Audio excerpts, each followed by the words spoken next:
آج جو لوگ پاکستان کے خلاف پروپیگنڈے کرتے ہیں کہ پاکستان دارالکفر ہے، پاکستان کی حکومت مرتد ہے اور پاکستان کی فوجیں مرتد ہیں اور اسلام سے خارج ہیں، ان کو حالات کا علم نہیں، ان کو پتہ نہیں کہ یہ واحد ملک ہے پاکستان جس کی بنیاد میں، جس کے دستور میں یہ بات لکھی ہوئی ہے کہ حاکمیت صرف اللہ جل جلالہ کی ہے۔ واحد ملک ہے جس میں آپ کسی قانون کو اس وجہ سے چیلنج کر سکتے ہیں کہ یہ قرآن و سنت کے خلاف ہے، آج بھی کر سکتے ہیں، لیکن ہم اور سب کچھ کرنے کو تیار ہیں، جلوس نکالنے کو بھی تیار ہیں، جلسے کرنے کو بھی تیار ہیں اور پاکستان کی مخالفت میں باتیں کرنے کو بھی تیار ہیں، لیکن اس موقع سے فائدہ اٹھانے کے لیے تیار نہیں جو اللہ تبارک و تعالیٰ نے اس دستور کی خاطر ہمیں عطا فرمایا۔ تو ایک تو بات یہ ہے باوجود ساری خامیوں کے، لیکن ایک تو بات یہ ہے کہ پاکستان اللہ تبارک و تعالیٰ کے فضل و کرم سے آج بھی اس کا دستور اور آئین دنیا کے سارے ممالک سے 1000 درجہ بہتر ہے اور اس کے اندر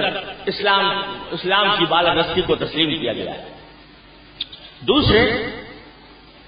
اگر پاکستان کا موازنہ دوسرے اسلامی ممالک سے کیا جائے، مسلمان ممالک سے کیا جائے،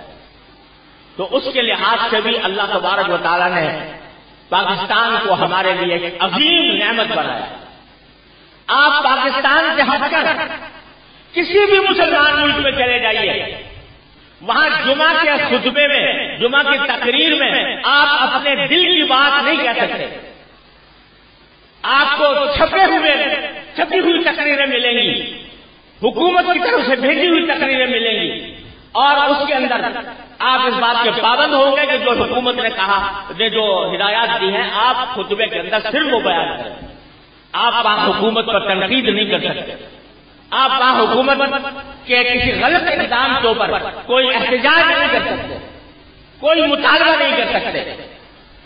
تقریباً سارے اسلامی ملکوں کا حال یہ ہے۔ میں ایک مرتبہ تیونس گیا تھا، تونس اسلامی ملک ہے، وہاں جمعہ کی نماز پڑھنے کا موقع آیا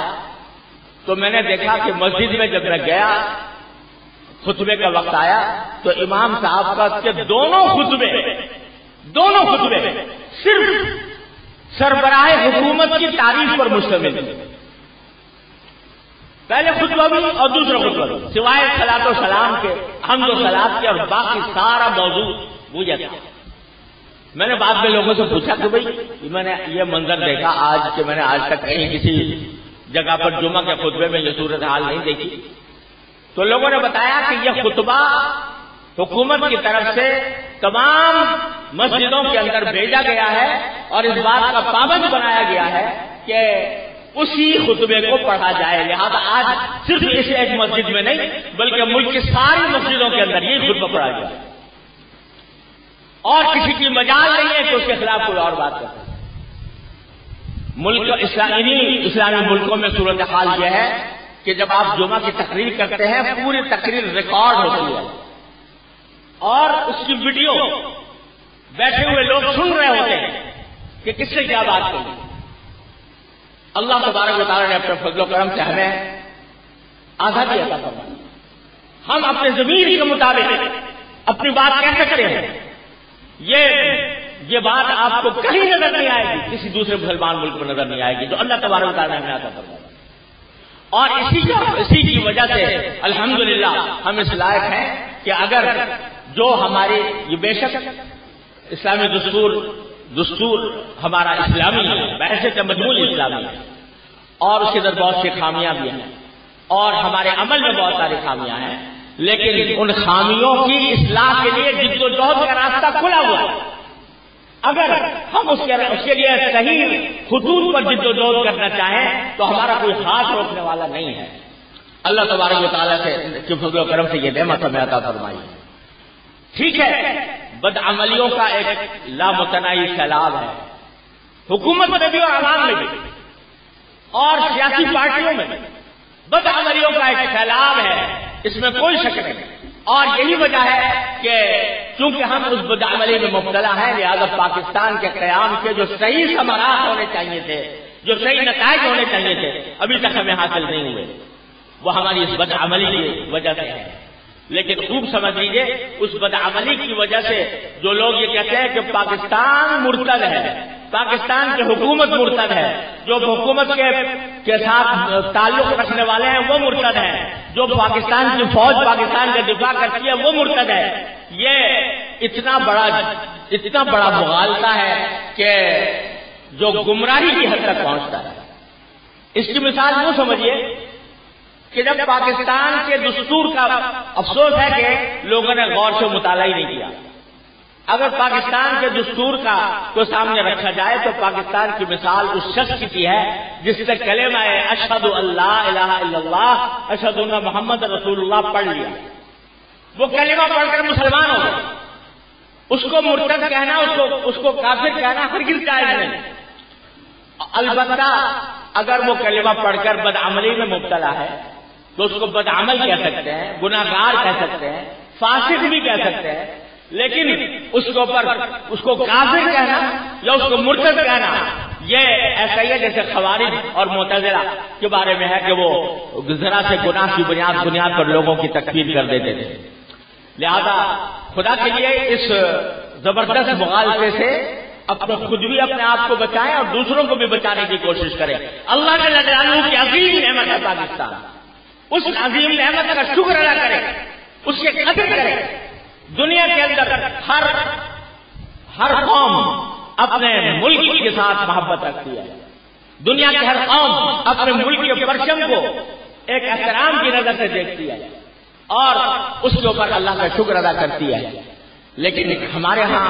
ایسے عناصر بھی موجود ہیں جو پاکستان میں رہتے ہیں، پاکستان کا کھاتے ہیں، پاکستان سے فائدے اٹھاتے ہیں، اور اس کے باوجود پاکستان کے حق میں کوئی کلمہ خیر نکالنے کی ان کو کبھی توفیق نہیں ہوتی،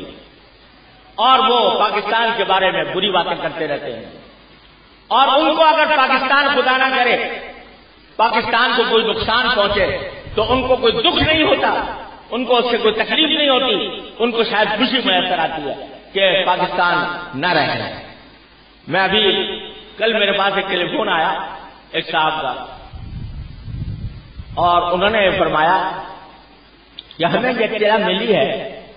کہ آپ کی مسجد کے مینار کے اوپر پاکستان کا جھنڈا لگا ہوا ہے، تو یہ آپ نے اپنی مرضی سے لگایا ہے یا کسی نے آپ کی مرضی کے خلاف لگا دیا ہے؟